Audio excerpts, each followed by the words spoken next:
당장 무릎 꿇고 사과해! 병원에서 딸이 환자 앞에서 무릎 꿇고 있는 걸 본 순간 다리가 풀리고 가슴이 무너질 뻔했습니다. 평생 숨겨온 엄마의 충격적인 진실이 드러나자 병원 로비는 순식간에 뒤집혔습니다. 정말 믿기 어려운 실화 이야기. 사연 시작하기 전에 구독과 좋아요 눌러주시는 모든 분들 황금빛 복 많이 받으세요.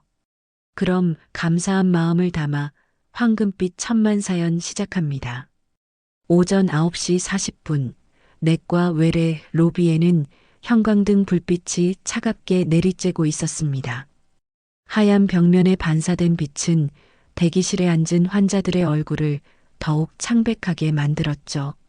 소연은 체열실에서 나와 복도를 걷다가 갑작스러운 고함 소리에 발걸음을 멈췄습니다. 이 병원은 사람을 실험합니까? 정우석이라는 환자 보호자의 목소리가 병원 복도 전체를 울렸습니다. 그의 얼굴은 붉게 달아올라 있었고 목에는 굵은 핏줄이 솟아 있었죠.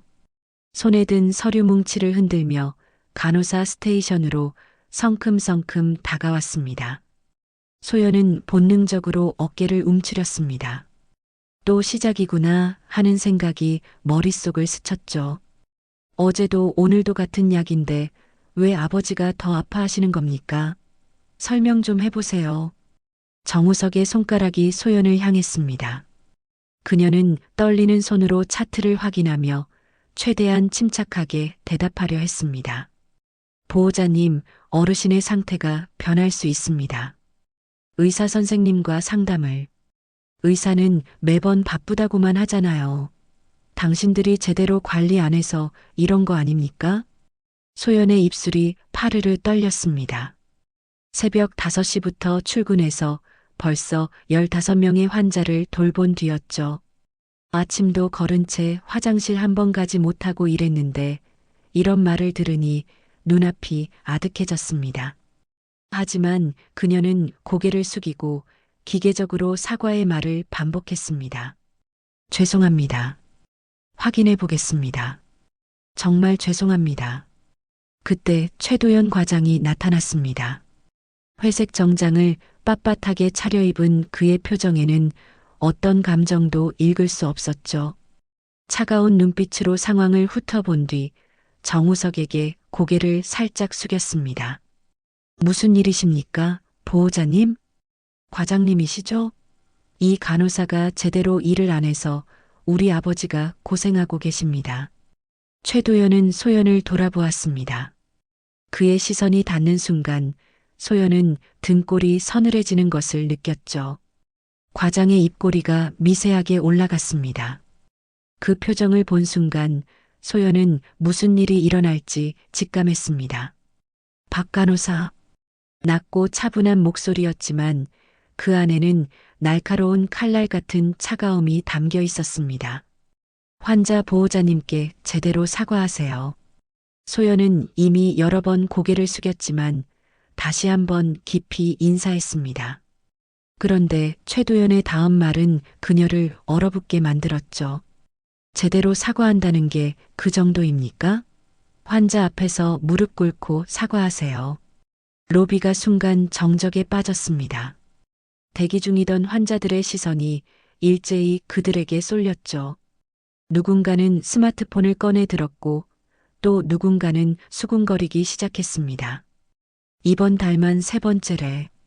저 과장 또야. 불쌍하다, 저 아가씨. 소연의 손끝이 떨리기 시작했습니다. 무릎이 후들거렸죠.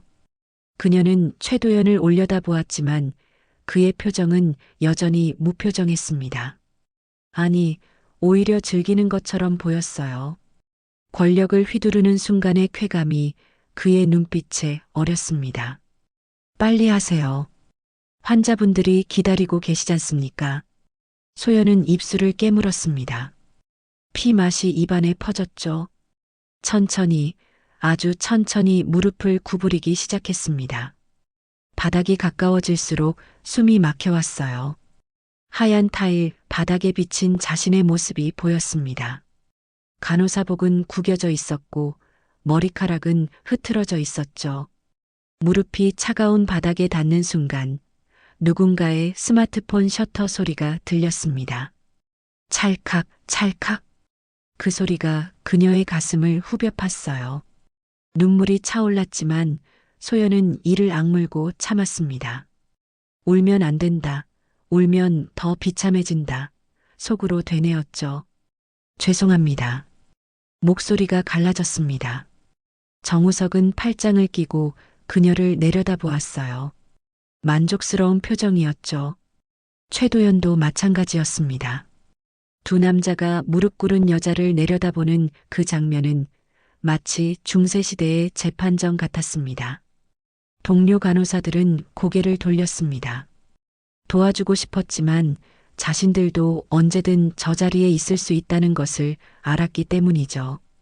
하은이라는 후배 간호사만이 눈물을 훔치며 주먹을 꽉 쥐고 있었습니다.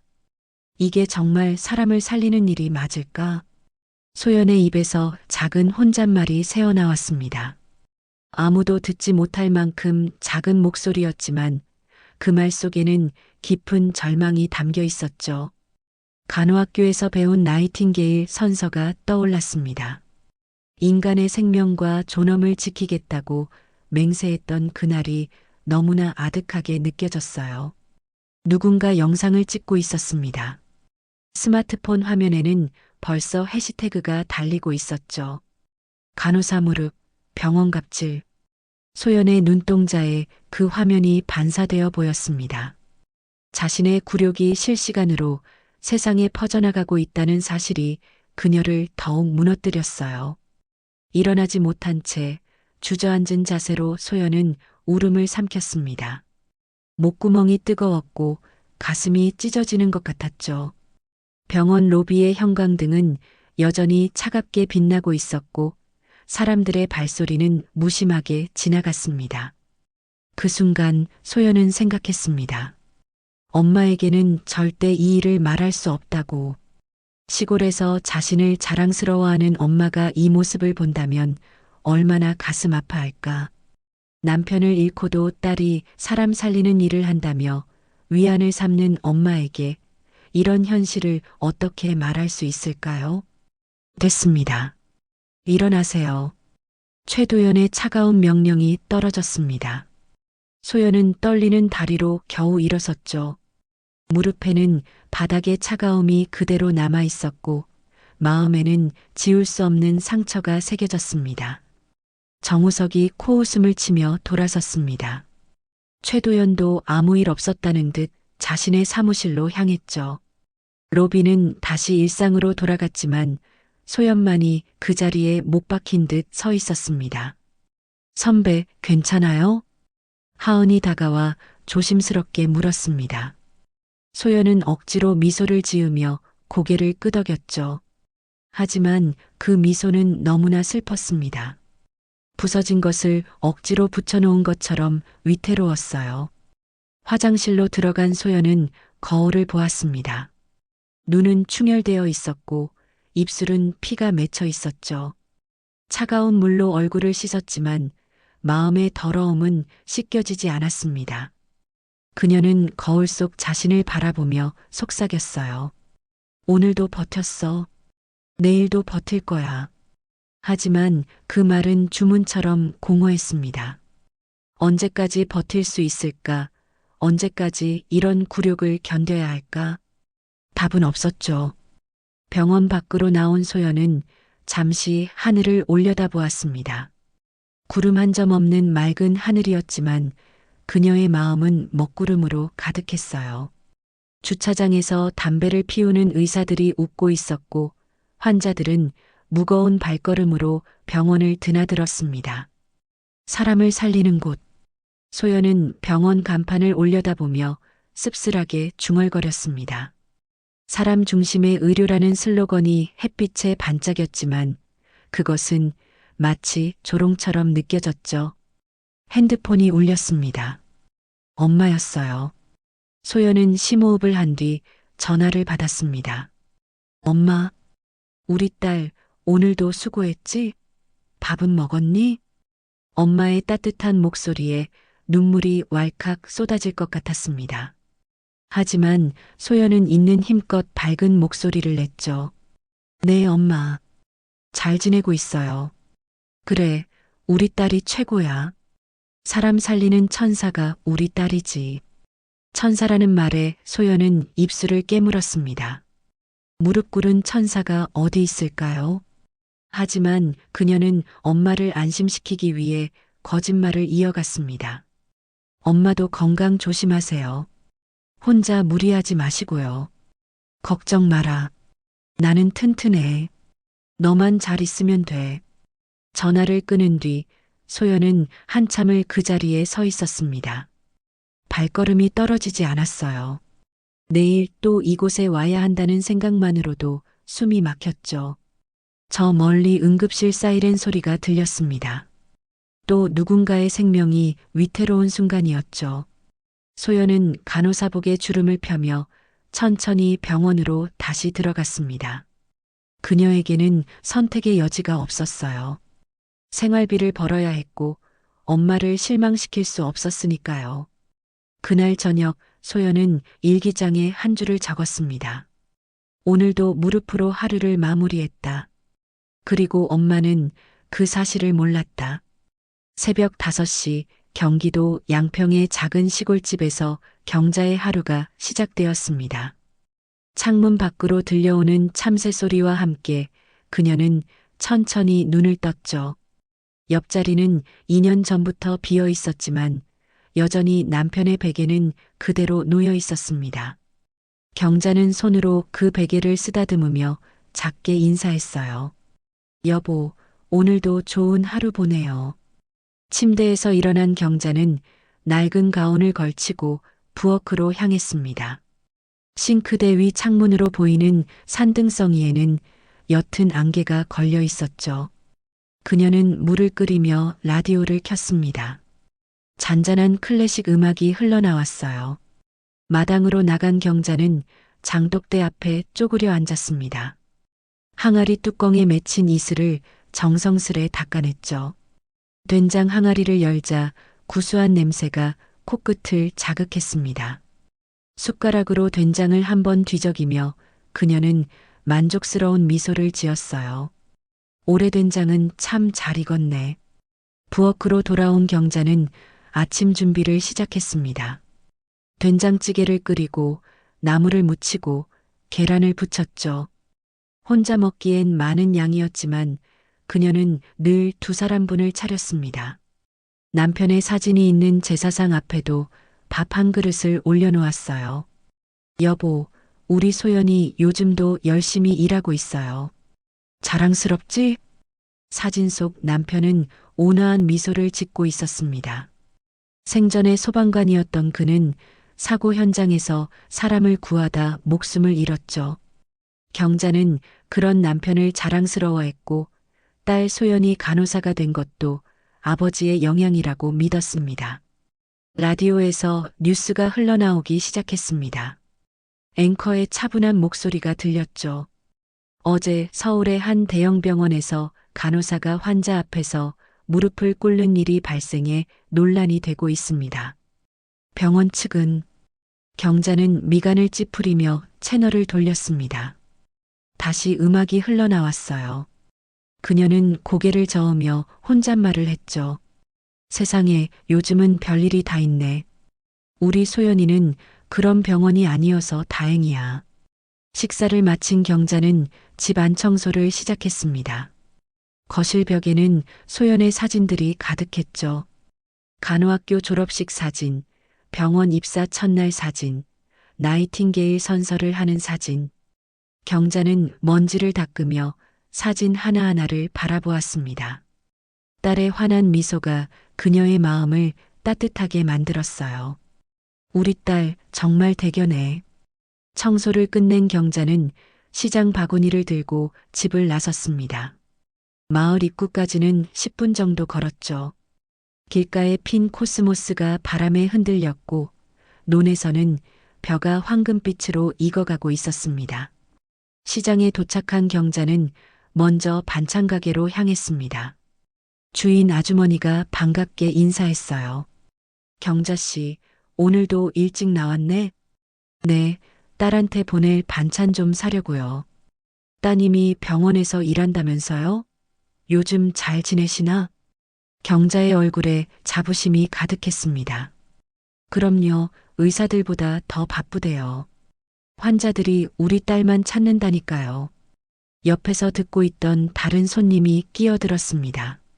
근데 요즘 병원들 뉴스에 많이 나오던데 간호사들 힘들다고 하더라고요. 경자는 손사래를 쳤습니다. 아휴, 그건 다 도시 큰 병원 얘기죠. 우리 애가 다니는 곳은 좋은 병원이에요. 원장님도 착하시고.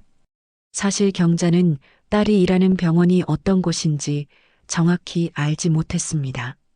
소연이 자세한 이야기를 하지 않았거든요. 하지만 그녀는 딸을 믿었습니다. 착하고 성실한 딸이 나쁜 곳에서 일할 리 없다고 생각했죠. 반찬을 사고 나온 경자는 야채 가게로 향했습니다. 싱싱한 시금치와 물을 고르며 주인과 이야기를 나눴어요. 딸한테 김치 담가 보내려고 해요. 서울까지 보내시려고? 택배비가 만만치 않을 텐데. 딸이 병원 일하느라 제대로 먹지도 못한대요. 엄마가 이것밖에 못 해주잖아요. 집으로 돌아온 경자는 김치를 담그기 시작했습니다. 배추를 절이고 양념을 만들고 정성스레 버무렸죠. 손끝이 빨갛게 물들었지만 그녀의 표정은 행복했습니다. 딸이 맛있게 먹을 생각을 하니 힘이 났어요. 오후 3시쯤 경자는 잠시 쉬며 TV를 켰습니다. 또다시 병원 관련 뉴스가 나왔죠. 대형 병원 간호사, 상사 지시에 무릎 꿇어 논란. 해당 영상이 SNS에서 급속도로 확산되며 경자는 급히 리모컨을 찾아 채널을 바꿨습니다. 화면에는 잠깐 무릎 꿇은 여성의 뒷모습이 보였는데 왠지 익숙한 느낌이 들었어요. 하지만 그녀는 고개를 저으며 그 생각을 떨쳐냈습니다. 에이, 설마. 우리 소연이가 그런 일을 당할 리 없지. 그녀는 손으로 입을 막았지만 불안한 마음은 쉽게 가시지 않았습니다. 혹시나 하는 마음에 딸에게 전화를 걸었어요. 엄마, 무슨 일 있어요? 소연의 목소리는 평소와 같았습니다. 조금 피곤해 보이긴 했지만 특별히 이상한 점은 없었죠. 아니야, 그냥 목소리 듣고 싶어서. 요즘 일 많아서 힘들다며? 네. 환자가 많아서요. 잠시 침묵이 흘렀습니다. 경자는 무언가 물어보고 싶었지만 딸이 걱정할까봐 참았어요. 가끔 너무 무서울 때가 있다고 했잖아. 왜 무서운 거야? 그냥 사람 보는 게 무서워요. 아픈 사람들, 화난 보호자들. 경자는 웃으며 딸을 다독였습니다. 무슨 소리야? 사람 보는 게 내 일이잖아. 내가 천사 같아서 다들 좋아할 텐데. 전화를 끊은 후 경자는 창밖을 바라보았습니다. 해가 서산으로 기울고 있었죠. 붉은 노을이 하늘을 물들였습니다. 그녀는 남편 사진을 바라보며 말했어요. 여보, 우리 딸이 요즘 좀 이상한 것 같아. 뭔가 숨기는 것 같기도 하고. 하지만 곧 고개를 저었습니다. 아니야, 내가 괜한 걱정을 하는 거겠지. 우리 소연이는 강한 애니까. 저녁을 먹으며 경자는 또다시 TV를 켰습니다. 이번엔 의학 다큐멘터리가 방영되고 있었어요. 의사와 간호사들이 협력해서 환자를 치료하는 모습이 나왔죠. 화면 속 간호사들은 모두 밝게 웃고 있었습니다. 저게 맞지. 우리 소연이도 저렇게 일하고 있겠지. 경자는 안심하며 고개를 끄덕였습니다. 하지만 마음 한구석의 불안은 여전히 사라지지 않았어요. 밤 9시 경자는 일기를 쓰기 시작했습니다. 오래된 습관이었죠. 남편이 떠난 후부터 시작한 일기는 그녀의 유일한 대화 상대였습니다. 오늘도 평범한 하루였다. 김치를 담가 소연이에게 보낼 준비를 했다. 딸아이가 잘 먹었으면 좋겠다. 요즘 뉴스를 보니 병원에서 안 좋은 일이 많이 일어나는 것 같다. 우리 소연이는 괜찮을까? 가끔 전화할 때 목소리가 힘들어 보여서 걱정된다. 하지만 소연이는 아빠를 닮아 강한 아이다. 잘 이겨낼 거라 믿는다. 일기를 마친 경자는 침대에 누웠습니다. 창밖으로 별이 빛나고 있었죠. 그녀는 남편의 빈자리를 쓰다듬으며 속삭였어요. 여보, 우리 딸 지켜봐 주세요.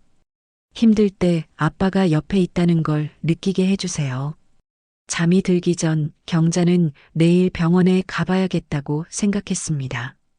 건강검진도 받을 겸 딸 얼굴도 볼 겸 오랜만에 도시락이라도 싸서 가면 딸이 좋아하겠죠. 그녀는 미소를 지으며 눈을 감았습니다. 새벽 2시 경자는 갑자기 잠에서 깨어났습니다. 왠지 모를 불안감이 가슴을 짓눌렀어요.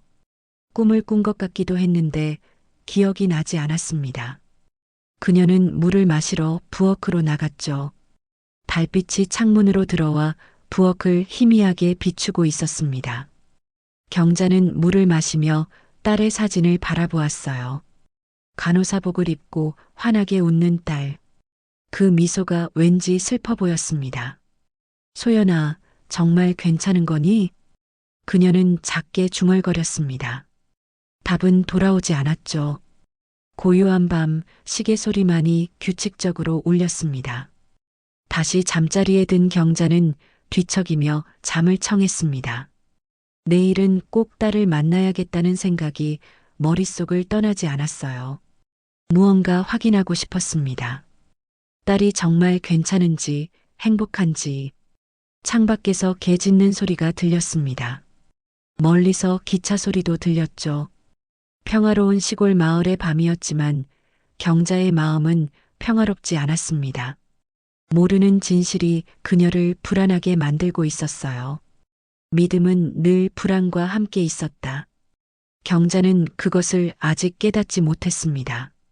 하지만 곧 모든 것을 알게 될 거예요. 내일 병원에서 오후 2시 경자는 마당에서 빨래를 널고 있었습니다. 하얀 이불이 가을바람에 펄럭였고 햇살은 따뜻하게 마당을 비추고 있었죠. 빨래 집게를 입에 물고 이불을 펴는 그녀의 손놀림은 익숙했습니다. 그때 집안에서 전화벨이 울렸어요. 경자는 서둘러 집으로 들어갔습니다. 발신자를 확인하니 딸이었죠. 평일 오후에 전화가 오는 것은 드문 일이었습니다. 경자의 얼굴에 잠시 걱정이 스쳤지만 곧 밝은 목소리로 전화를 받았어요. 우리 딸 무슨 일이야? 점심시간이니? 전화 너머로 들리는 소연의 목소리는 지쳐 있었습니다. 병원의 소음이 배경으로 들렸죠. 사람들의 발걸음 소리, 기계음, 누군가 부르는 소리. 엄마, 나 요즘 일 많아서 정말 힘들어요. 경자는 딸의 목소리에서 무언가 다른 것을 느꼈습니다. 평소의 피곤함과는 달랐어요. 더 깊은 곳에서 우러나오는 지침 같은 것이었죠. 하지만 그녀는 애써 밝게 대답했습니다. 그래도 사람 살리는 일이라 보람 있잖니. 아빠도 늘 그랬잖아. 힘들어도 생명을 구하는 일만큼 값진 게 없다고. 잠시 침묵이 흘렀습니다. 전화기 너머로 소연의 숨소리만 들렸어요. 깊고 무거운 숨소리였죠. 엄마, 가끔 너무 무서울 때가 있어요. 경자의 손이 전화기를 더 꽉 쥐었습니다. 딸의 목소리에 떨림이 있었어요. 마치 울음을 참는 것 같았죠. 무섭다니? 뭐가 무서운데? 환자들 때문에? 그냥 사람 보는 게요. 사람들이 저를 보는 눈빛이요. 경자는 이해할 수 없었습니다. 딸이 무슨 말을 하는 건지 알 수 없었어요. 하지만 불안한 마음이 커져갔죠. 그녀는 억지로 웃으며 딸을 달랬습니다. 무슨 소리야? 사람 보는 게 내일이잖아. 내가 얼마나 착한데 다들 고마워할 텐데. 엄마는 몰라요. 여기가 어떤 곳인지. 소연의 말끝이 흐려졌습니다. 누군가 급하게 그녀를 부르는 소리가 들렸어요. 박 간호사, 빨리 와요. 엄마, 끊어야 해요. 나중에 다시 전화할게요. 그래, 알았어. 밥은 꼭 챙겨 먹고. 전화를 끊은 경자는 한동안 전화기를 내려놓지 못했습니다. 딸의 목소리가 계속 귓가에 맴돌았어요. 무섭다는 말이 특히 마음에 걸렸죠. 대체 무엇이 그렇게 무서운 걸까요? 경자는 거실로 가서 TV를 켰습니다. 마침 오후 뉴스가 시작되고 있었어요. 앵커의 목소리가 거실을 채웠습니다. 오늘 아침 서울의 한 대형 병원에서 간호사가 상사의 지시로 환자 앞에서 무릎을 꿇은 사건이 SNS를 통해 공개되며 큰 논란이 되고 있습니다. 화면이 바뀌며 흐릿한 영상이 나왔습니다. 누군가 휴대폰으로 찍은 것 같았어요. 병원 로비에서 간호사복을 입은 여성이 바닥에 무릎을 꿇고 있는 모습이었죠. 얼굴은 잘 보이지 않았지만 그 뒷모습이 왠지 낯익었습니다. 경자는 급히 손으로 입을 막았습니다. 가슴이 쿵쿵 뛰기 시작했어요. 설마 하는 생각이 머리를 어지럽혔죠. 하지만 곧 고개를 저으며 채널을 돌렸습니다. 아니야, 그럴 리 없어. 우리 소연이가 그런 일을 당할 리 없어. 하지만 불안은 쉽게 가시지 않았습니다. 경자는 다시 채널을 돌려 뉴스를 찾았어요. 이미 다른 소식으로 넘어가 있었죠. 그녀는 안도의 한숨을 내쉬었습니다. 내가 왜 이러지? 쓸데없는 상상을 하고. 경자는 부엌으로 가서 물을 마셨습니다. 차가운 물이 목을 타고 내려가며 진정이 되는 것 같았어요. 그녀는 창밖을 바라보며 깊게 숨을 들이쉬었죠. 마당에 널어놓은 빨래가 바람에 춤을 추고 있었습니다. 다시 마당으로 나간 경자는 빨래를 계속 널었습니다. 하지만 마음은 여전히 불안했어요. 딸의 간호사복을 빨래했던 기억이 떠올랐습니다. 처음 병원에 취직했을 때 새 간호사복을 입고 자랑스럽게 사진을 찍었던 딸. 그때의 환한 미소가 지금도 생생했죠. 우리 소연이 그때는 정말 행복해 보였는데. 경자는 혼잣말을 하며 빨래를 털었습니다. 그때 옆집 아주머니가 담 너머로 말을 걸었어요. 경자 씨, 딸 잘 지내나? 네, 잘 지내죠. 병원에서 열심히 일하고 있어요. 요즘 병원들 뉴스에 많이 나오던데 간호사들 힘들다고 하더라고. 경자는 억지로 미소를 지었습니다. 우리 딸은 괜찮아요. 좋은 병원이라서. 하지만 옆집 아주머니는 걱정스러운 표정을 지었습니다. 그래도 한번 가서 봐야 하는 거 아니야? 딸들은 엄마한테 힘든 거 잘 안 말하잖아. 그 말이 경자의 마음을 찔렀습니다. 정말 그랬어요. 소연은 늘 괜찮다고만 했죠. 하지만 오늘 전화에서의 목소리는 분명 달랐습니다. 저녁이 되자 경자는 다시 TV 앞에 앉았습니다.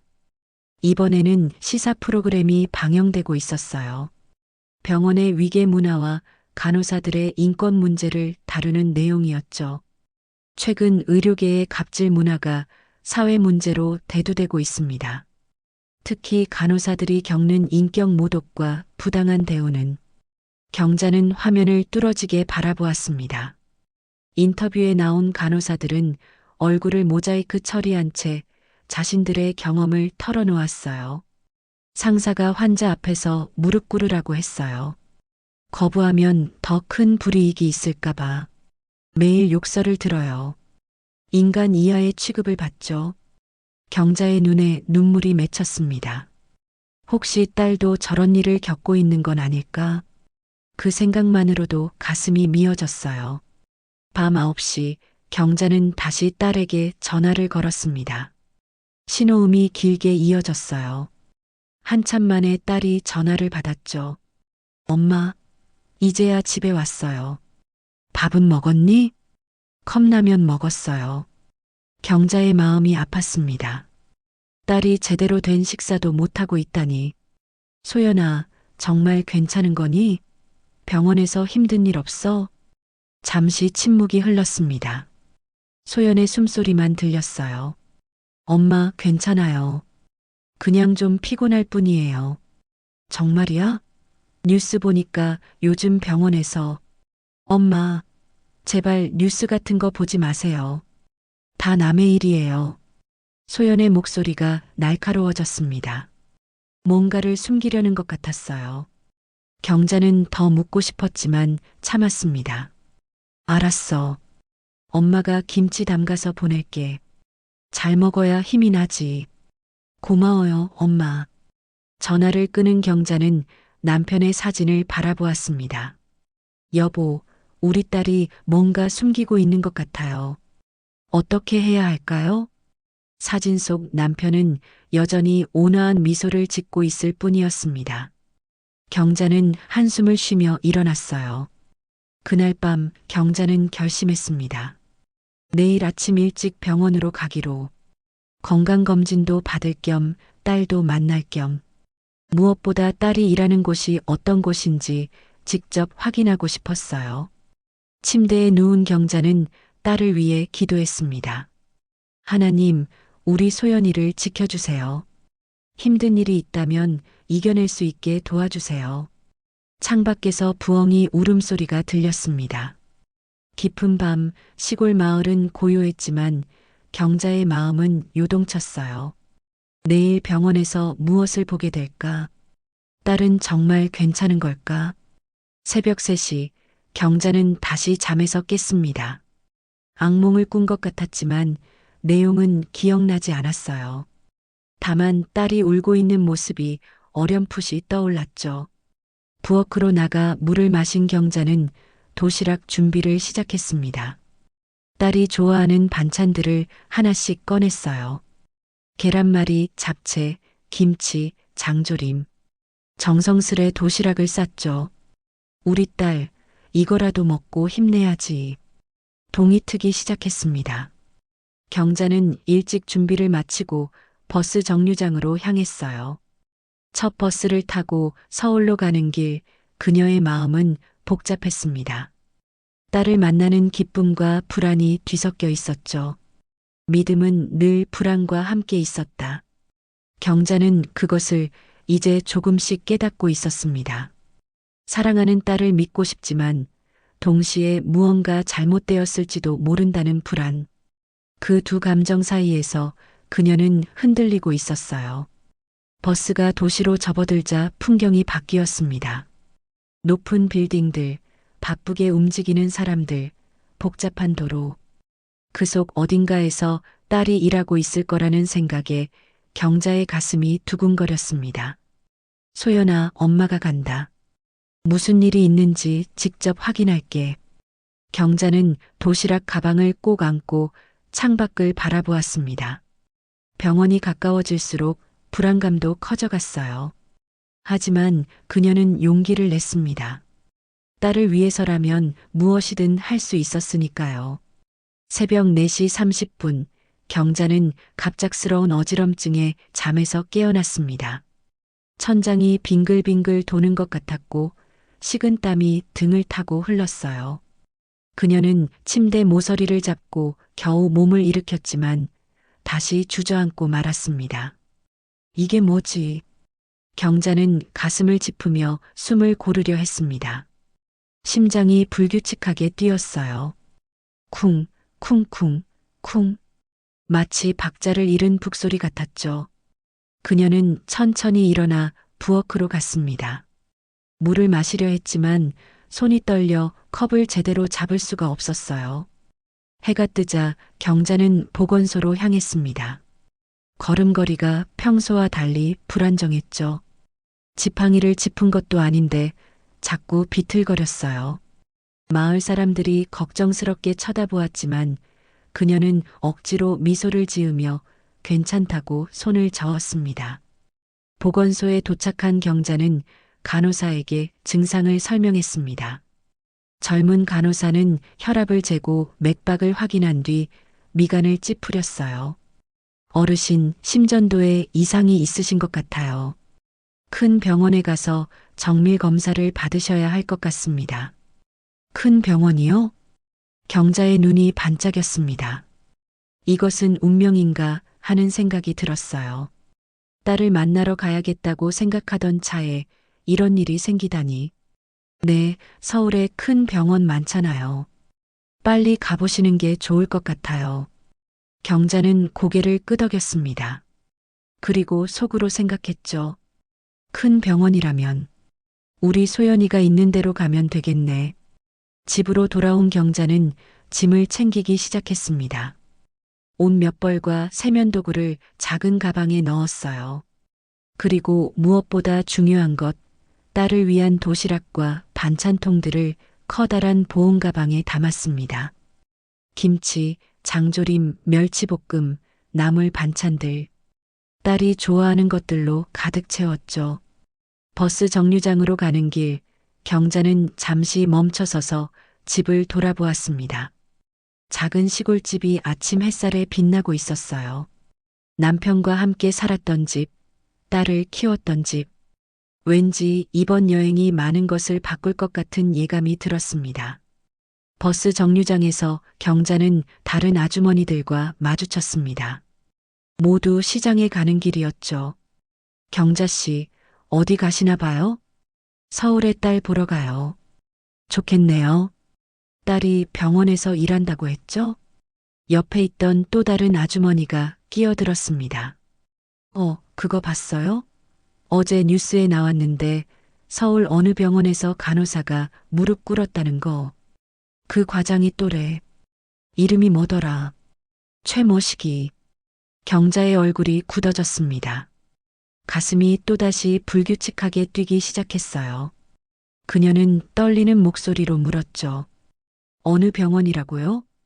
글쎄, 정확히는 모르겠는데 큰 병원이래요. 유명한데. 버스가 도착했습니다. 경자는 서둘러 버스에 올라탔어요. 자리에 앉은 그녀는 창밖을 멍하니 바라보았습니다. 시골 풍경이 스쳐 지나갔지만 눈에 들어오지 않았어요. 세상엔 헛소문도 많지. 우리 소연이 병원은 아닐 거야. 그녀는 스스로에게 되뇌었습니다. 하지만 불안은 점점 커져만 갔죠. 버스가 도시로 접어들수록 그 불안은 확신으로 바뀌어 갔어요. 무언가 잘못되었다는 확신. 서울에 도착한 경자는 지하철을 탔습니다. 복잡한 노선도를 보며 한참을 헤맸어요. 젊은 사람에게 물어물어 겨우 딸이 일하는 병원으로 가는 길을 찾았죠. 지하철 안은 사람들로 가득했습니다. 모두가 바쁘게 어딘가로 향하고 있었어요. 병원역에 도착한 경자는 출구로 나왔습니다. 거대한 병원 건물이 눈앞에 나타났어요. 유리로 된 외벽이 햇빛을 반사하며 번쩍였죠. 건물 앞에는 커다란 간판이 있었습니다. 사람 중심의 의료. 경자는 그 문구를 읽으며 안도했습니다. 사람을 중심에 두는 병원이라니 좋은 곳인 것 같았어요. 그녀는 무거운 가방을 들고 병원 입구로 들어갔습니다. 로비는 넓고 깨끗했습니다. 하얀 대리석 바닥이 반질반질 빛났고 높은 천장에서는 은은한 조명이 내려왔죠. 많은 사람들이 오가고 있었어요. 환자들, 보호자들, 의료진들. 경자는 안내 데스크로 가서 물었습니다. 저 박소연 간호사 좀 만나고 싶은데요. 직원은 컴퓨터를 확인한 뒤 대답했습니다. 내과 외래에 계실 거예요. 2층으로 가시면 됩니다. 경자는 엘리베이터를 탔습니다. 2층 버튼을 누르는 손이 떨렸어요. 딸을 만난다는 기쁨과 동시에 알 수 없는 두려움이 몰려왔죠. 엘리베이터 문이 열리자 내과 외래의 모습이 보였습니다. 복도를 걷던 경자는 멀리서 익숙한 뒷모습을 발견했습니다. 소연이었어요. 간호사복을 입고 환자 차트를 들고 있었죠. 경자는 반가운 마음에 손을 들어 부르려 했습니다. 바로 그때였어요. 이게 몇 번째야? 굵은 남자 목소리가 복도 전체에 울려 퍼졌습니다. 경자는 깜짝 놀라 걸음을 멈췄어요. 정우석이라는 남자가 소연에게 다가가며 소리를 질렀습니다. 내 아버지를 실험 대상으로 보는 겁니까? 어제도 오늘도 계속 아프다고 하시는데 왜 약을 안 바꿔요? 소연이 고개를 숙이며 사과했습니다. 경자는 그 모습을 보며 가슴이 찢어지는 것 같았어요. 딸의 어깨가 축 처져 있었고 목소리는 너무나 작았습니다. 죄송합니다. 의사 선생님과 상의해 보겠습니다. 그때 회색 정장을 입은 남자가 나타났습니다. 최도연 과장이었죠. 그는 차가운 표정으로 상황을 살피더니 입을 열었어요. 박 간호사, 환자 보호자님께 제대로 사과하세요. 경자는 숨을 멈췄습니다. 그 말투, 그 표정, 뉴스에서 들었던 그 과장과 너무나 비슷했어요. 설마 하는 마음으로 그녀는 벽 뒤에 몸을 숨겼습니다. 무릎 꿇고 사과하세요. 그 말이 떨어지자 경자의 다리에 힘이 풀렸습니다. 도시락 가방이 손에서 미끄러질 뻔했어요. 믿을 수 없었습니다. 자신의 딸이, 사랑하는 딸이 무릎을 꿇으라는 말을 듣고 있다니. 소연이 천천히 무릎을 꿇기 시작했습니다. 경자는 손으로 입을 막았어요. 비명이 튀어나올 것 같았거든요. 딸의 무릎이 차가운 바닥에 닿는 순간 경자의 눈에서 눈물이 흘렀습니다. 주변 사람들이 스마트폰을 꺼내 들었습니다. 셔터 소리가 여기저기서 들렸어요. 경자는 떨리는 손으로 도시락 가방을 꽉 쥐었습니다. 당장이라도 뛰어나가고 싶었지만 몸이 얼어붙은 것처럼 움직이지 않았어요.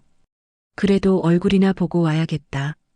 경자가 병원에 오기 전 스스로에게 했던 말이 떠올랐습니다.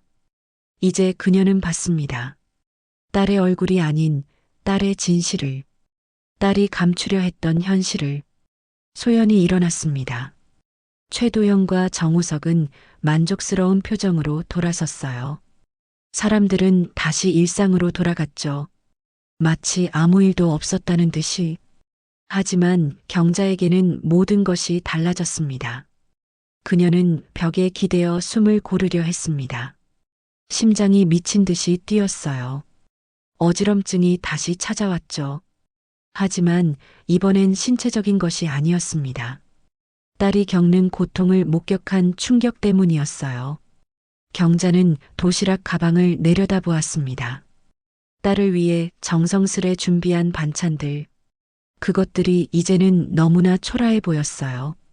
반찬 몇 개로는 딸의 상처를 치유할 수 없다는 것을 알았거든요. 그날이 모든 걸 바꿀 줄은 몰랐다. 경자는 그렇게 생각했습니다.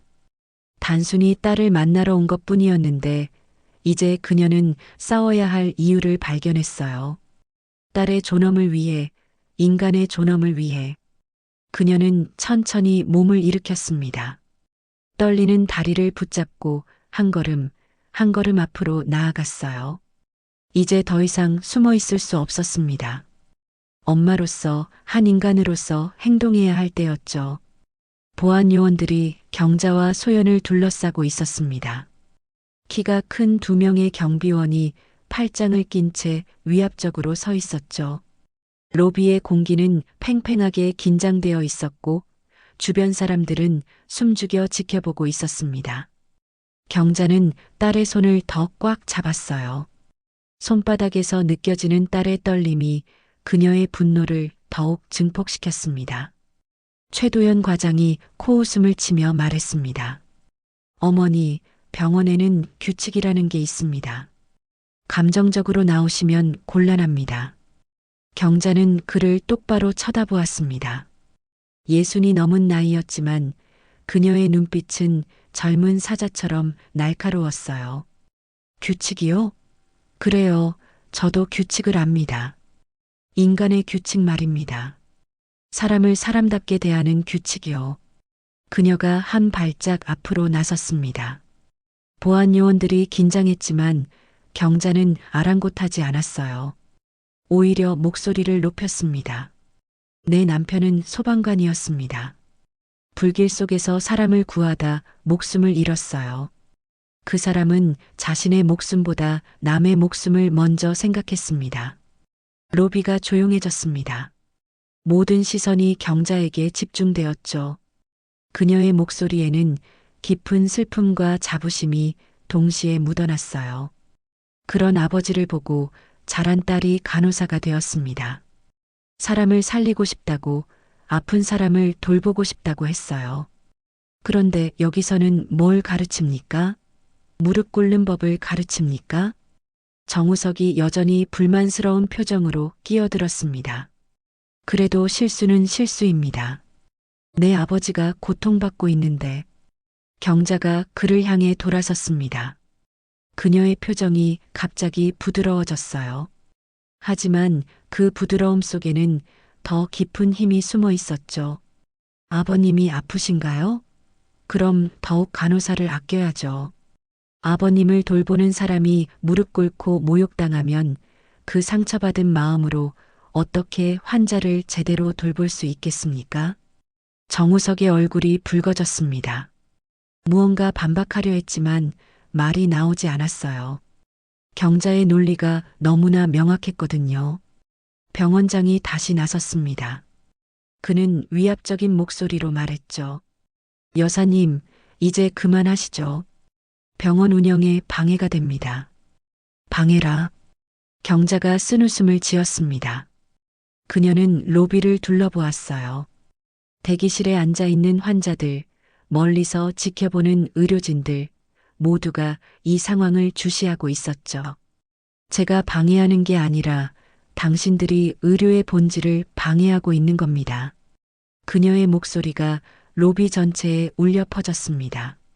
몇몇 환자들이 고개를 끄덕였고 간호사들 사이에서 작은 탄성이 흘러나왔어요. 의료의 본질이 뭡니까?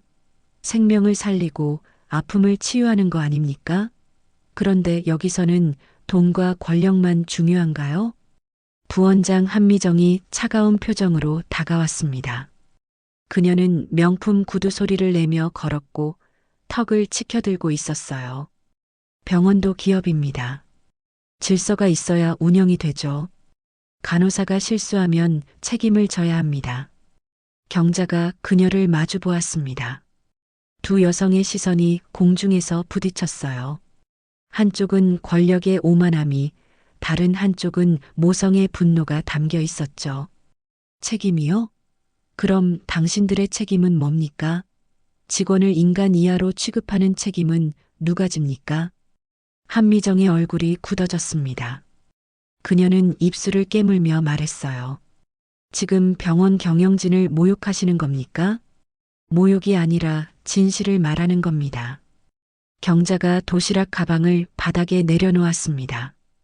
그리고 두 손을 가슴에 모았어요. 마치 기도하는 자세였죠.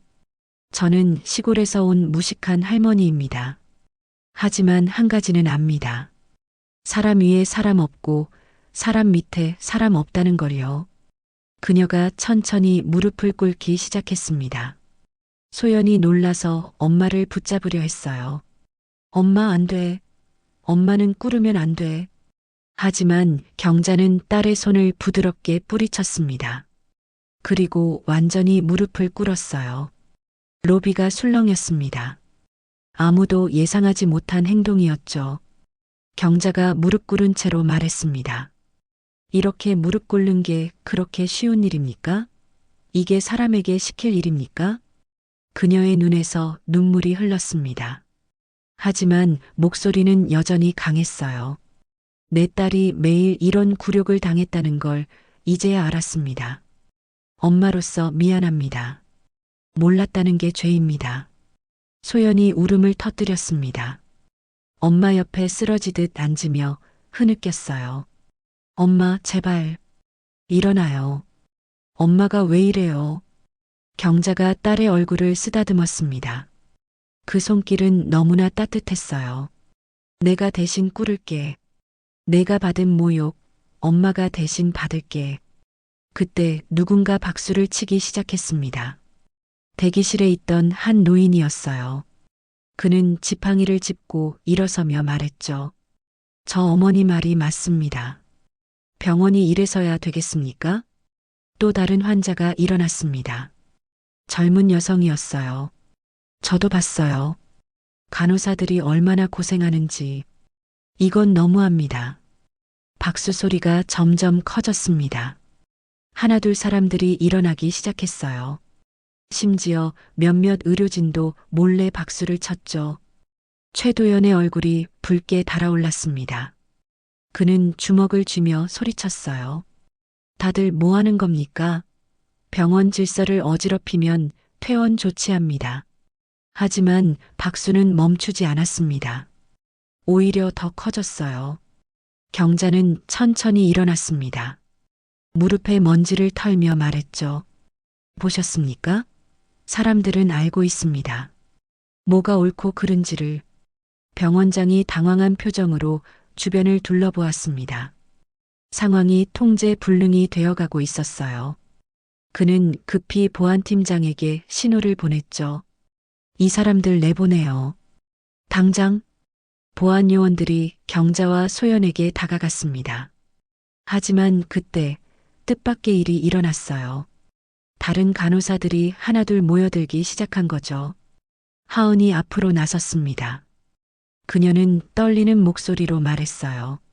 저도 무릎 꿇은 적 있어요. 3번이나요. 또 다른 간호사가 나섰습니다. 저는 5번이요. 환자 앞에서, 보호자 앞에서, 상사 앞에서. 간호사들이 하나둘 자신의 경험을 털어놓기 시작했습니다.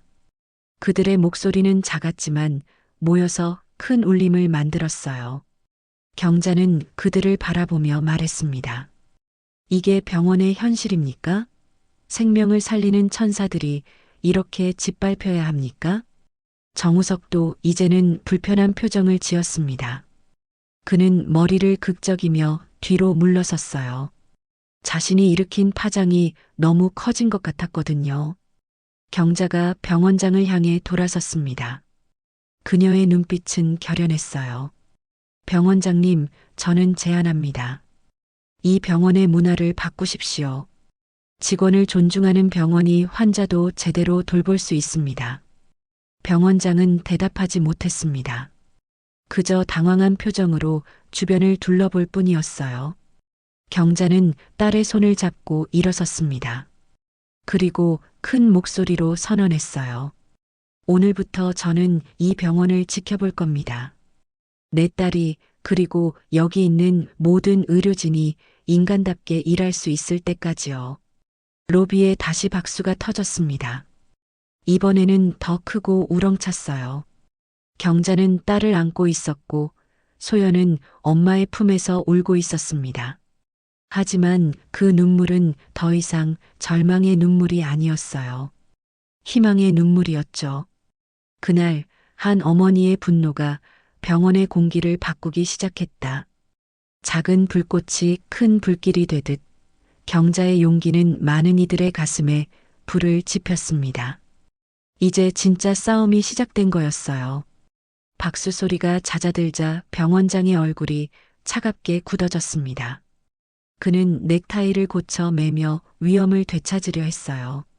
주변의 시선이 부담스러웠지만 결코 물러설 수 없다는 듯 턱을 들었습니다. 그의 옆에 선 최도연 과장과 한미정 부원장도 마찬가지였죠. 그들은 서로 눈빛을 교환하며 반격을 준비했습니다. 최도연이 먼저 입을 열었습니다. 그의 목소리는 얼음처럼 차가웠어요. 감동적인 연극이었습니다. 하지만 현실은 다릅니다. 백 없는 직원은 오래 못 버팁니다. 그 말에 소연의 얼굴이 하얗게 질렸습니다. 백이라는 단어가 날카로운 칼처럼 가슴을 찔렀어요.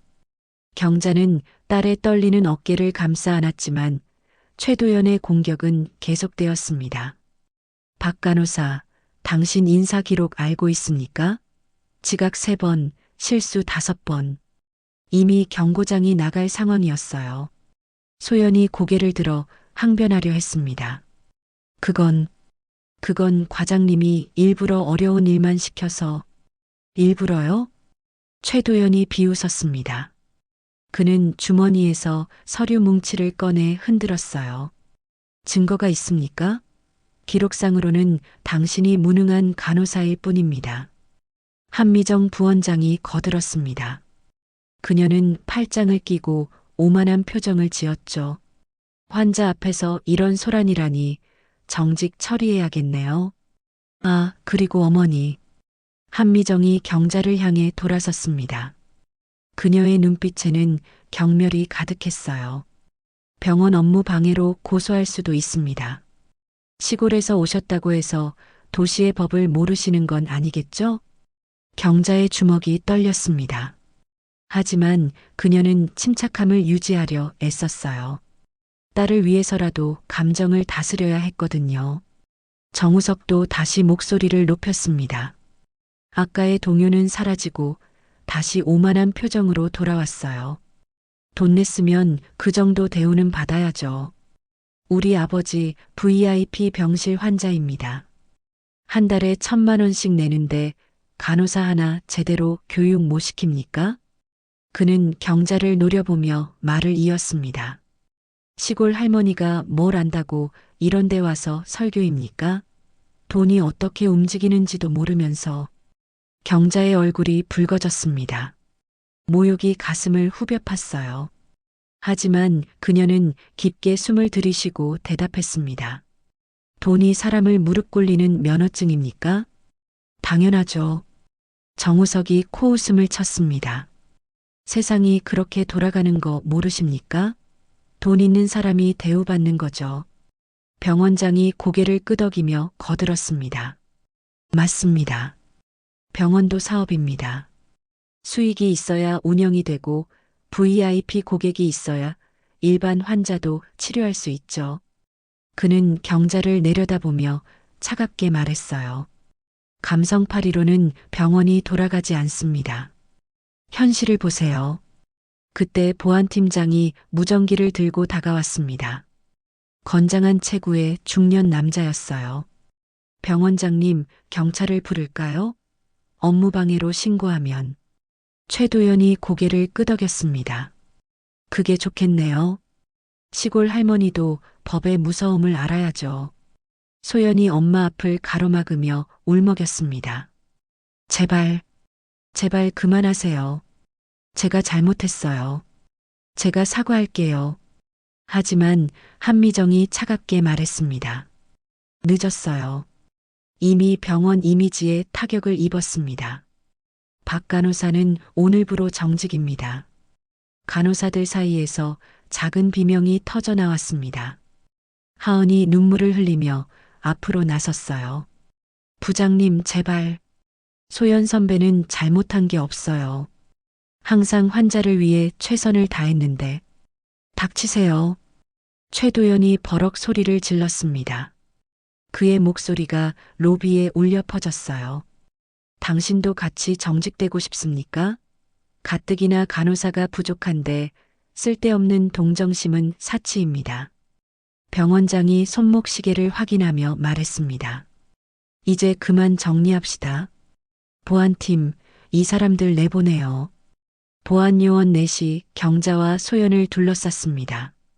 그들의 표정은 무표정했지만 눈빛은 위협적이었어요. 경자는 딸을 꼭 안고 있었습니다. 끝까지 이러실 겁니까? 경자가 병원장을 올려다보며 물었습니다. 그녀의 목소리는 떨렸지만 눈빛은 여전히 강했어요.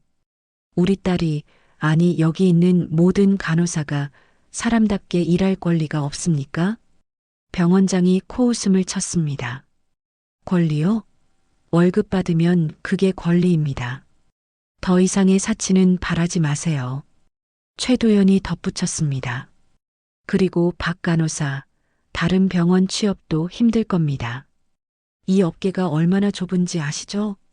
그 말에 소연이 무릎을 꿇었습니다.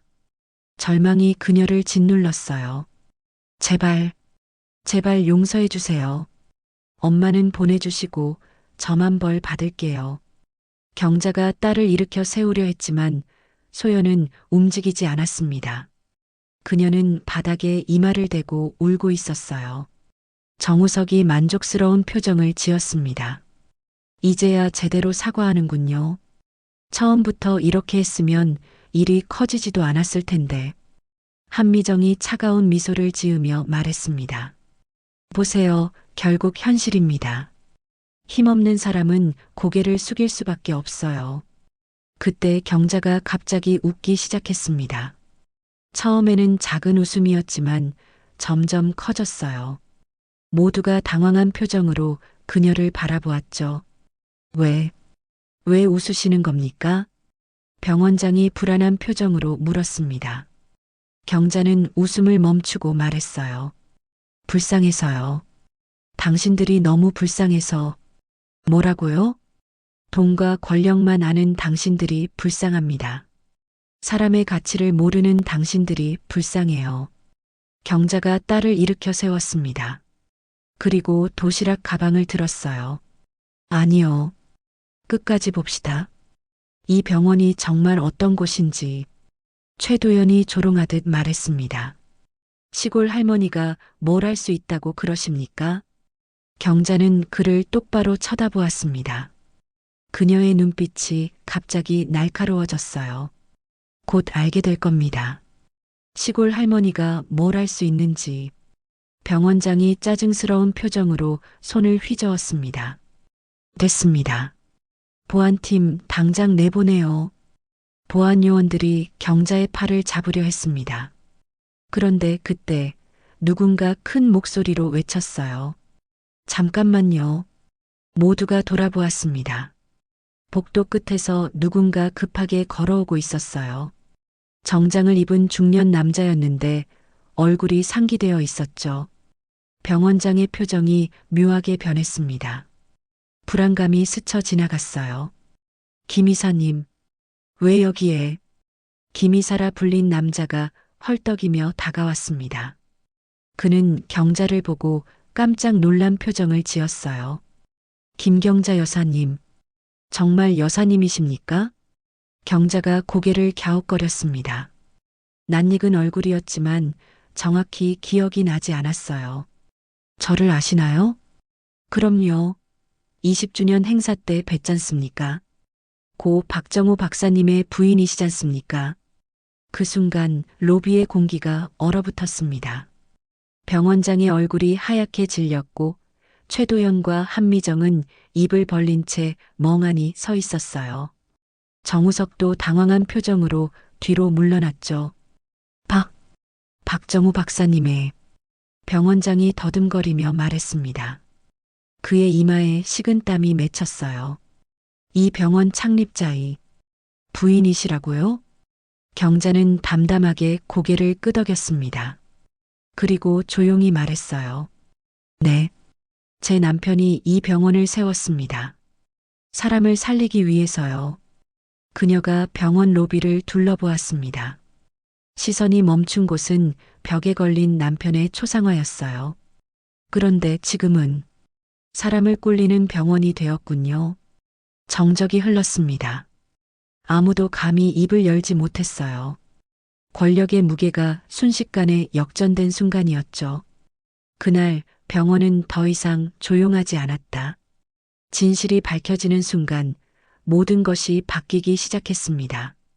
김 이사의 말이 떨어지자마자 병원장의 다리가 후들거리기 시작했습니다. 그는 급히 의자를 찾아 앉으려 했지만 이미 늦었어요. 무릎에 힘이 풀려 그 자리에 주저앉고 말았죠. 최도연 과장의 얼굴은 종이처럼 하얗게 변했고 한미정 부원장은 입을 다물지 못한 채 멍하니 서 있었습니다. 병원장이 더듬거리며 일어서려 했습니다. 그의 이마에는 땀방울이 송글송글 맺혔어요. 여사님, 김경자 여사님이십니까? 정말로? 경자는 차분하게 고개를 끄덕였습니다. 그녀의 표정은 담담했지만 눈빛에는 깊은 슬픔이 담겨 있었어요. 네, 저입니다. 고 박정호의 아내 김경자요. 김 이사가 급히 설명을 덧붙였습니다. 그는 여전히 헐떡이며 말했어요. 이 병원 창립자이신 박정호 박사님의 부인이십니다. 20주년 행사 때 뵌 적이 있습니다. 기억하시죠, 병원장님? 병원장의 기억이 되살아났습니다. 2년 전 병원 창립 20주년 기념식. 단상에 올라온 품위 있는 노부인. 남편을 대신해 감사 인사를 전했던 그 여성. 바로 눈앞에 이 시골 할머니였던 것입니다. 맙소사. 병원장이 중얼거렸습니다. 그는 떨리는 손으로 넥타이를 풀었어요. 숨이 막히는 것 같았거든요. 정우석도 당황한 표정으로 뒤로 물러났습니다. 그의 얼굴에서 오만함이 사라지고 두려움이 자리 잡았어요. 그럼 이 간호사가. 경자가 소연의 어깨를 감싸며 말했습니다. 네, 제 딸입니다. 박정호의 딸이죠. 이번엔 최도연이 휘청거렸습니다. 그는 벽에 기대어 겨우 몸을 지탱했어요. 방금 전까지 그가 무릎 꿇렸던 간호사가 창립자의 딸이었다니. 그가 백없는 직원이라고 조롱했던 사람이 이 병원의 실질적 주인의 딸이었다니. 한미정이 떨리는 목소리로 물었습니다. 그런데 왜 말씀을 안 하신 겁니까? 왜 숨기고 계셨던 겁니까? 경자가 쓴웃음을 지었습니다. 숨긴 게 아닙니다. 딸이 평범한 간호사로 일하고 싶어 했어요. 아버지의 그늘 없이 자기 실력으로 인정받고 싶다고. 소연이 고개를 들었습니다. 눈물로 젖은 얼굴이었지만 그 안에는 자부심이 남아 있었어요. 저는 정말 좋은 간호사가 되고 싶었어요. 아빠처럼 사람을 살리고 싶었어요. 경자가 딸의 머리를 쓰다듬으며 말을 이었습니다. 그래서 저도 모른 척했습니다. 딸이 스스로 성장하길 바랐으니까요. 하지만 그녀의 목소리가 차가워졌습니다. 오늘 봤습니다. 제 딸이 무릎 꿇는 모습을, 인간 이하의 취급을 받는 모습을요. 병원장이 급히 무릎을 꿇었습니다. 이번엔 진짜였어요. 그의 온몸이 떨리고 있었죠. 여사님, 죄송합니다. 정말 몰랐습니다. 만약 알았다면요? 경자가 그를 내려다보며 물었습니다. 그녀의 눈빛은 날카로웠어요. 알았다면 무릎을 꿇리지 않았을 겁니까? 그럼 다른 간호사들은요? 그들은 무릎 꿇어도 되는 사람들입니까? 병원장이 대답하지 못했습니다. 최도영과 한미정도 마찬가지였어요. 그들은 이제야 자신들이 무슨 짓을 했는지 깨달았죠. 김 이사가 조심스럽게 말했습니다. 여사님, 사실 제가 급히 온 이유가 있습니다. 이사회에서 여사님을 찾고 있었어요. 이사회에서요? 네, 여사님이 보유하신 지분 때문입니다. 병원 지분의 51%를 갖고 계시지 않습니까? 그 말에 다시 한번 충격이 퍼졌습니다. 병원장의 얼굴이 더욱 창백해졌어요. 경자가 이 병원의 실질적 소유주였던 것입니다. 경자가 가방에서 서류 봉투를 꺼냈습니다. 떨리는 손이었지만 결연한 의지가 담겨 있었어요. 마침 잘 됐네요. 오늘 결정하려고 했거든요. 무슨 결정이십니까? 병원장이 떨리는 목소리로 물었습니다. 경자는 서류를 펼치며 말했어요. 이 병원에 대한 제 모든 후원을 끊으려고 합니다. 그리고 지분도 처분할 생각입니다. 여사님, 병원장이 비명처럼 외쳤습니다. 그는 경자의 발 앞에 엎드렸어요. 제발 그러지 마십시오. 병원이 망합니다. 최도연도 무릎을 꿇었습니다. 그의 오만함은 온데간데 없었어요. 여사님, 제가 잘못했습니다. 정말 죄송합니다. 한미정도 허둥지둥 무릎을 꿇었습니다. 명품 구두가 바닥에 부딪히는 소리가 났어요. 용서해 주십시오. 저희가 정말 잘못했습니다. 아이러니한 광경이었습니다. 방금 전까지 간호사들을 무릎 꿇렸던 사람들이 이제는 자신들이 무릎을 꿇고 있었어요. 권력의 무게가 완전히 뒤바뀐 순간이었죠. 정우석도 당황한 표정으로 머리를 숙였습니다. 저도 죄송합니다. 제가 너무 심했어요. 경자는 그들을 차갑게 내려다보았습니다. 그녀의 마음속에는 분노와 슬픔이 뒤섞여 있었어요. 이제야 무릎을 꿇는군요. 힘이 있는 사람 앞에서는 이렇게 쉽게 꿇으면서 왜 힘없는 사람은 그렇게 쉽게 꿇렸습니까? 아무도 대답하지 못했습니다. 정적이 흘렀어요. 로비에 있던 사람들은 숨죽여 이 광경을 지켜보고 있었죠. 경자가 서류를 들어 올렸습니다. 이미 어제자로 서류를 정리했습니다. 변호사도 선임했고요. 여사님, 제발. 병원장이 울먹이며 애원했습니다. 그의 눈에는 진짜 눈물이 고여 있었어요. 한 번만 기회를 주십시오. 모든 걸 바꾸겠습니다. 경자가 잠시 망설였습니다. 그녀는 딸을 바라보았어요. 소연은 복잡한 표정으로 서 있었죠. 그리고 주변의 간호사들을 둘러보았습니다. 하은을 비롯한 많은 간호사가 희망과 두려움이 섞인 눈빛으로 바라보고 있었어요. 바꾸겠다고요? 경자가 물었습니다. 병원장이 고개를 끄덕였어요. 네. 간호사 처우 개선, 근무 환경 개선, 모든 걸 바꾸겠습니다. 최도연도 급히 덧붙였습니다. 저도 사과하겠습니다. 모든 직원에게 공개적으로 사과하고 사표를 내겠습니다. 한미정도 울먹이며 말했습니다. 저도요. 제가 했던 모든 잘못을 인정하고 책임지겠습니다. 경자는 한참을 침묵했습니다. 로비의 모든 사람이 그녀의 입을 주시했어요. 그녀의 결정이 이 병원의 운명을 좌우할 것이었거든요. 마침내 경자가 입을 열었습니다. 남편은 이 병원을 세울 때 말했습니다. 사람을 살리는 병원을 만들고 싶다고. 단순히 병을 고치는 게 아니라 사람의 존엄을 지키는 병원을요. 그녀가 벽에 걸린 남편의 초상화를 바라보았습니다. 그런데 지금 이 병원은 어떻습니까? 사람을 살리기는커녕 일하는 사람들의 영혼을 죽이고 있었어요. 병원장이 고개를 더 깊이 숙였습니다. 부끄러움이 그를 짓눌렀어요. 경자가 마지막으로 말했습니다. 무릎은 기도할 때 꿇는 겁니다. 당신들은 사람에게서 하늘을 빼앗았어요. 이제 그 하늘을 돌려줄 때입니다. 그녀는 서류를 다시 가방에 넣었습니다. 그리고 딸의 손을 잡았어요. 한 달 드리겠습니다. 그 안에 이 병원이 진짜로 변하는지 지켜보겠어요. 만약 변하지 않는다면 경자는 말을 끝맺지 않았습니다. 하지만 모두가 그 의미를 알았어요. 병원의 운명이 그녀의 손에 달려 있다는 것을. 그 순간 평범한 어머니가 세상을 뒤집었다. 권력의 가면이 벗겨지고 진실이 드러난 순간이었습니다. 이제 진정한 변화가 시작될 차례였어요. 경자가 서류를 다시 꺼내 들었습니다. 떨리는 손이었지만 그녀의 눈빛은 결연했어요. 병원장과 간부들은 여전히 무릎을 꿇은 채 그녀를 올려다보고 있었습니다. 로비에 모인 사람들은 숨죽여 지켜보고 있었죠.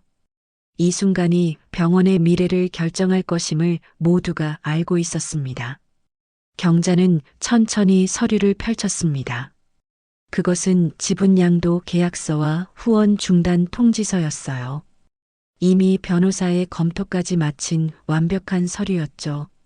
병원장의 얼굴이 더욱 창백해졌습니다. 여사님, 정말로 이러실 겁니까? 병원장의 목소리는 간신히 들릴 정도로 작았습니다. 경자는 그를 내려다보며 말했어요.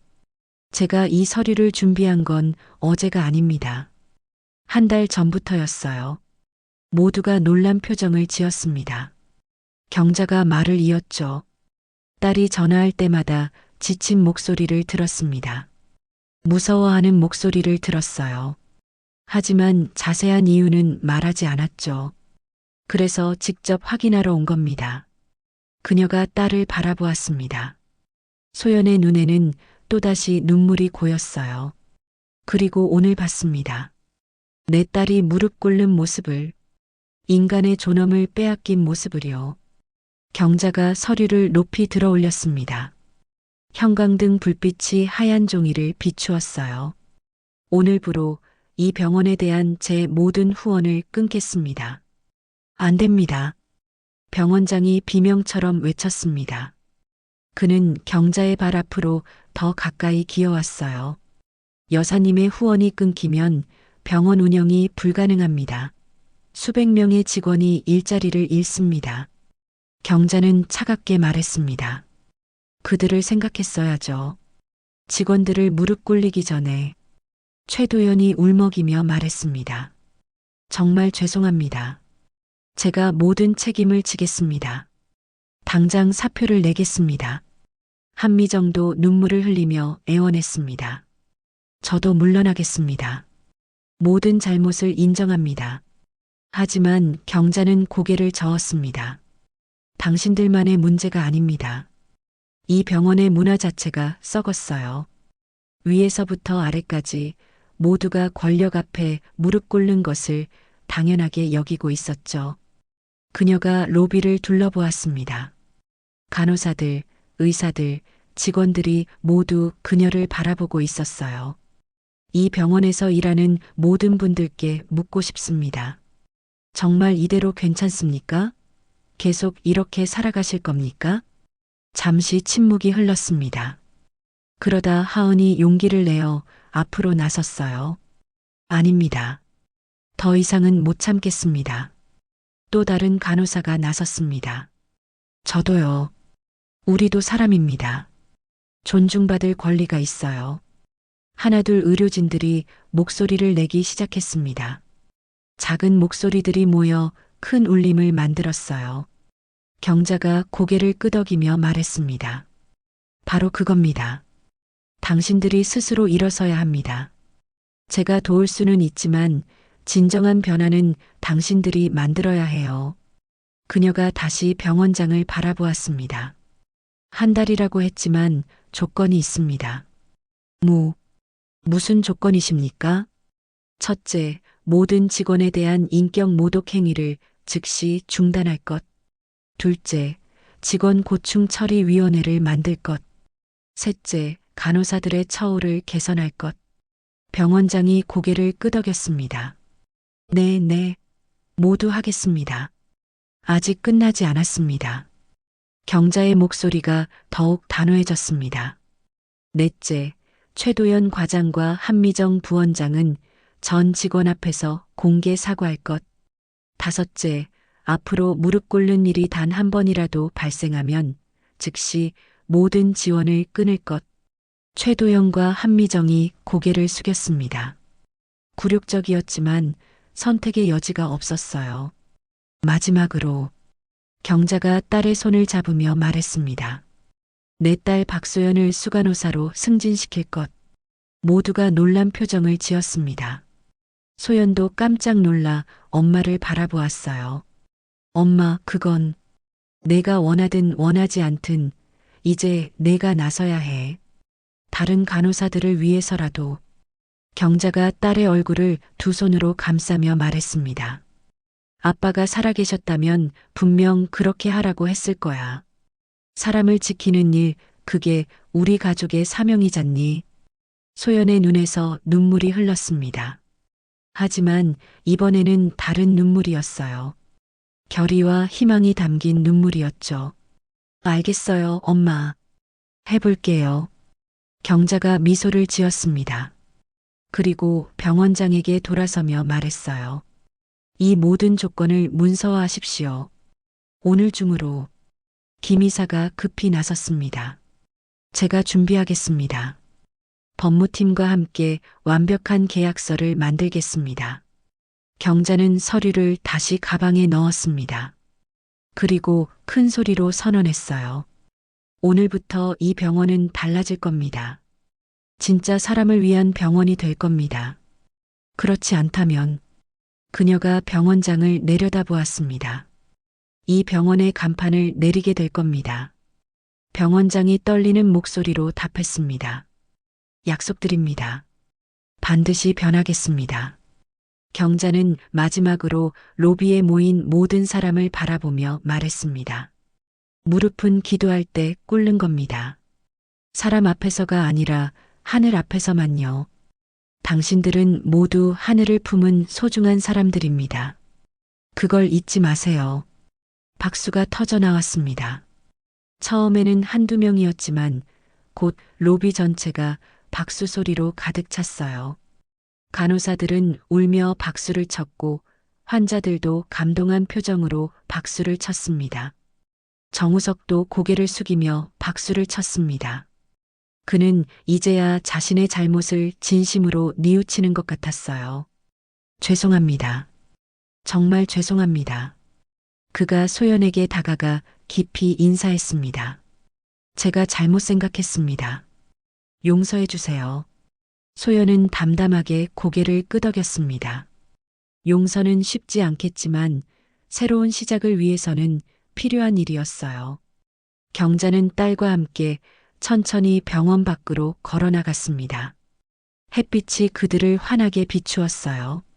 무거웠던 공기가 조금씩 가벼워지는 것 같았죠. 엄마 고마워요. 소연이 작게 속삭였습니다. 경자는 딸의 손을 꼭 잡으며 말했어요. 아니야, 내가 잘 견뎌줘서 고마워. 두 사람이 병원 입구에 서서 뒤를 돌아보았습니다. 사람 중심의 의료라는 간판이 햇빛을 받아 빛나고 있었어요. 이제 진짜 사람 중심의 병원이 될 거야. 경자가 말했습니다.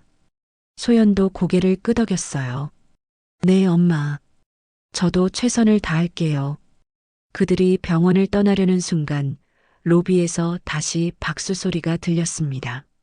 간호사들이 창문 너머로 손을 흔들고 있었어요. 희망의 미소를 지으며 그날 병원은 처음으로 사람을 배웠다. 한 어머니의 용기가 만든 변화의 시작이었습니다. 진정한 치유는 이제부터 시작될 것이었어요. 병원 앞 벤치에 경자와 소연이 나란히 앉아 있었습니다. 오후 5시의 석양이 그들을 감싸고 있었어요. 붉은 빛이 두 사람의 얼굴을 따뜻하게 비추었죠. 경자는 도시락 가방을 열어 반찬통들을 하나씩 꺼냈습니다. 아침부터 준비했던 것들이었는데 이제야 함께 먹을 수 있게 되었어요. 소연이 계란말이를 한 입 베어 물었습니다. 익숙한 엄마의 손맛이 입안에 퍼졌어요. 눈물이 또 차올랐지만 이번에는 행복한 눈물이었습니다. 엄마, 진짜 멋있었어요. 소연이 작게 말했습니다. 경자는 딸의 머리를 쓰다듬으며 미소를 지었어요. 너도 잘 견뎌줬어. 얼마나 힘들었을까. 사실 매일이 지옥 같았어요.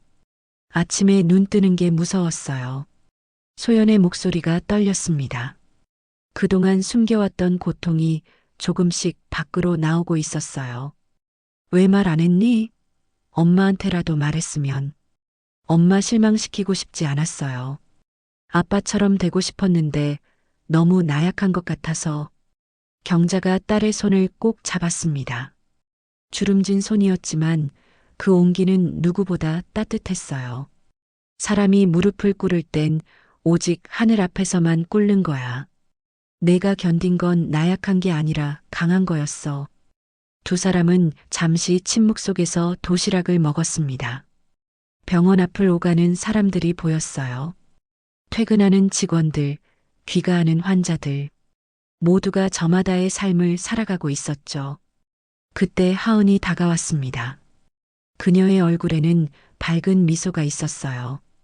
선배, 어머님, 방금 병원장실에서 공지가 났어요.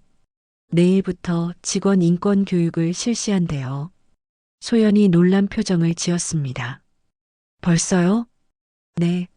그리고 최도연 과장님이랑 한미정 부원장님은 내일 아침 조회 때 전 직원 앞에서 사과한대요. 경자가 고개를 끄덕였습니다. 변화의 시작이었어요. 물론 하루아침에 모든 게 바뀌지는 않겠지만 적어도 시작은 되었죠. 하은이 경자에게 깊이 인사했습니다. 어머님 정말 감사합니다.